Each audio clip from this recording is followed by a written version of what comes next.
Hello, and thanks for joining us on this Wednesday. Here are your top headlines we're following for you now at noon. We have new information following two Little Rock shootings that killed 2 and hurt many more over the weekend. In less than 2 minutes, we'll hear why police say they simply were not prepared. A growing memorial outside the Covenant School of Christian Benavides in Nashville, where the investigation into Monday's school shooting continues. And an HBO favorite is breaking viewing records. All about the impressive numbers and more in our must-see entertainment news at 12:22. Now, more on all of that soon, but first we need to make a quick stop by the weather department. Meteorologist Nathan Scott, nice to see you on this lovely Wednesday. Good afternoon. Good afternoon, Jurnee. It is a lovely Wednesday, but it was a chilly start to the day. You probably need to grab a jacket if you were out and about early this morning because we dropped down into the 30s in many spots. 32 was the number in Clinton, 31 in Mena. We only dropped down to 42 in the capital city and 39 in Monticello, but we're making a nice rebound, all thanks to that sunshine across most of the state. Some clouds down to the south. Temperatures have recovered into the upper 50s to lower 60s. We've got the winds kicking in from the south-southeast, about 5 to as high as 10 miles per hour. That's going to help the numbers warm up into the mid to upper 60s across the state. So a great day to enjoy the outdoors. Tomorrow, though, clouds on the increase, and then looking ahead to Friday, we are still watching out for the potential of some strong to severe thunderstorms. We're still under a 3 out of 5 risk for most of Arkansas. I'll have more on the timing of these storms and impacts coming up.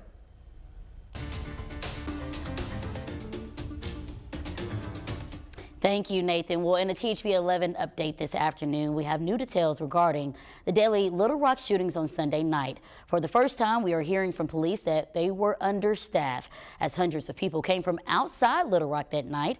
THV 11's Ashley Godwin tells us how police knew this group was coming in, but they still were not prepared.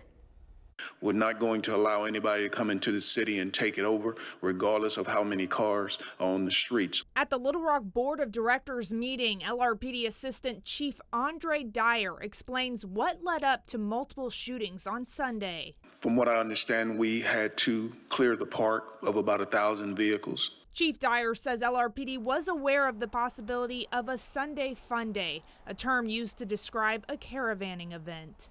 He says multiple officers were off that day, and there was not enough patrol on the streets like they originally scheduled. It was a nice day, officers calling in sick and family, things like that.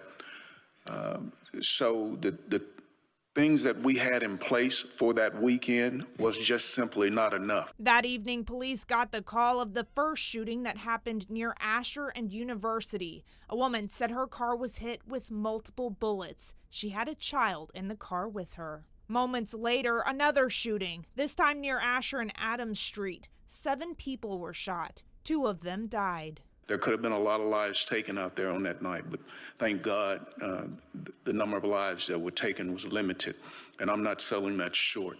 Chief Dyer says they are adding additional patrols during the weekends as it gets warmer. He did not discuss any strategies or target areas. Of course, there's always going to be a point to where we will be outnumbered, but that does not matter. We're going to do the things that we can do in the manner that we know we can do them in it, and we will be effective in getting rid of some of the issues that we have. In Little Rock, Ashley Godwin, THV 11 News. We also got an update this morning from the director of dispatch on a shortage of 911 operators. Now, as of right now, there have been 6 hires since the start of the year, but there are 32 positions that remain open. And another THV 11 update, officials say Tim Sled, the man charged with shooting the Johnny Cash Water Tower in Kingsland, has been found guilty. This after he posted on Facebook earlier this week, insisting he did not commit the crime. As for his sentence, he'll be forced to pay $15,000 in fines, but will not have to serve any jail time. Now to a story we've been following closely in Nashville. The city's planning a citywide vigil tonight to mourn the victims of Monday's deadly mass shooting. Now we are learning more about the 3 adults and 3 children killed at the Covenant School. Kristen Benavides has more. Members of the grief-stricken community paid their respects at the growing memorial to the victims of the Nashville school shooting Wednesday morning. at a church in Washington, Missouri Tuesday night, where the grandparents of Evelyn Dykhouse are parishioners. A special mass was held for the 9-year-old victim. Evelyn was a shining light, and she will be greatly missed by all. Evelyn was one of 3 9-year-old students killed in Monday's rampage, along with 3 staffers, including custodian Mike Hill. Everybody loved Mike. Mike knew the kids in the school, knew their names, and took a very personal interest in them. Tennessee Governor Bill Lee revealed 2 other victims. Head of the Covenant School, Catherine Coons, and teacher Cynthia Peak were close to him and his wife. Cindy was supposed to come over to have dinner with Maria last night after she filled in as a substitute teacher yesterday at Covenant. The city of Nashville is planning a vigil tonight for the victims as the investigation into the shooting continues. Nashville's police chief says the shooter had legally purchased 7 guns. 3 of them were used in Monday's attack. Police also say the shooter was under doctor's care for an emotional disorder. Avariana Patton knew the shooter from middle school. She says she received a message warning something bad was about to happen. I screenshot it to my dad and I was like, do I need to say something? He texts back, yes. She alerted law enforcement, but it was too late. Cristian Benavides, CBS News, Nashville.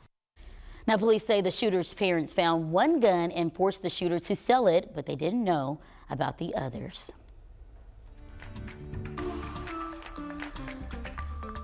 Happening today, Clinton National Airport is getting eyes on the ground as U.S. Transportation Secretary Pete Buttigieg pays a visit. This stop is part of the Biden administration's Investing in America tour and comes on the heels on an FAA safety summit. Now, during the FAA safety summit, government officials will address close calls in the airspace and focus on safety. And Clinton National Airport will reap some improvements. The FAA has provided $41 million to a $60 million project to redesign the airport's taxiways to reduce confusion and risk on LIT's airfield.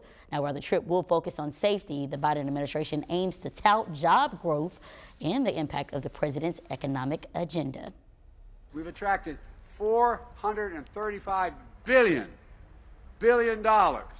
in private investment in American manufacturing. U.S. aviation remains an exceptionally safe mode of travel. We can't wait for the next catastrophic event to seek the warning signs of today. In a 2-day swing, Secretary Buttigieg is making stops in 3 other states, including our neighbors, that's Texas and Oklahoma.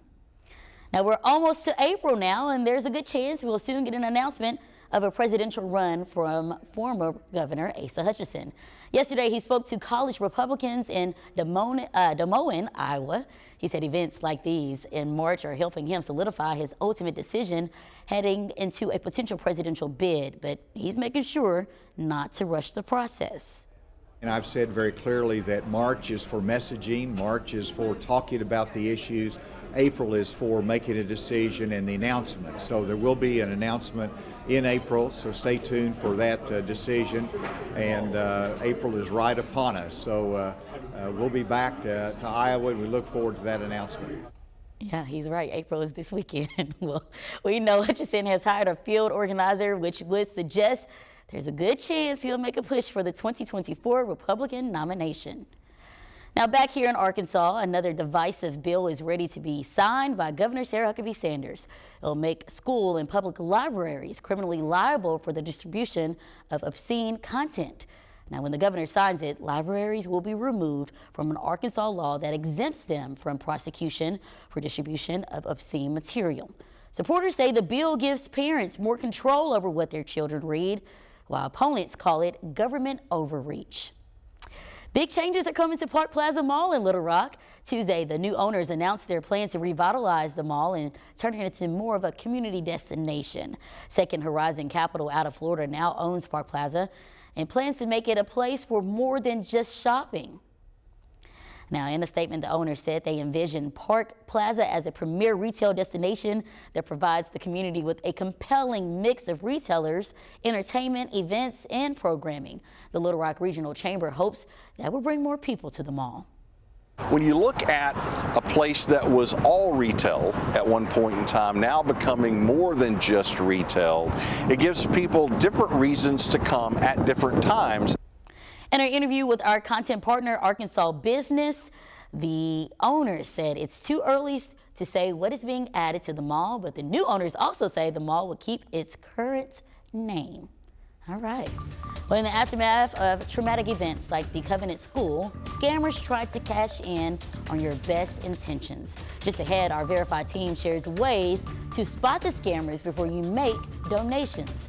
But first, a quick check-in on the weather. Let's head over to Nathan. What are you seeing? It is delightful out there on our Wednesday afternoon journey. Get outside, soak up some sunshine, enjoy this because changes do arrive, and those changes could be ugly on Friday.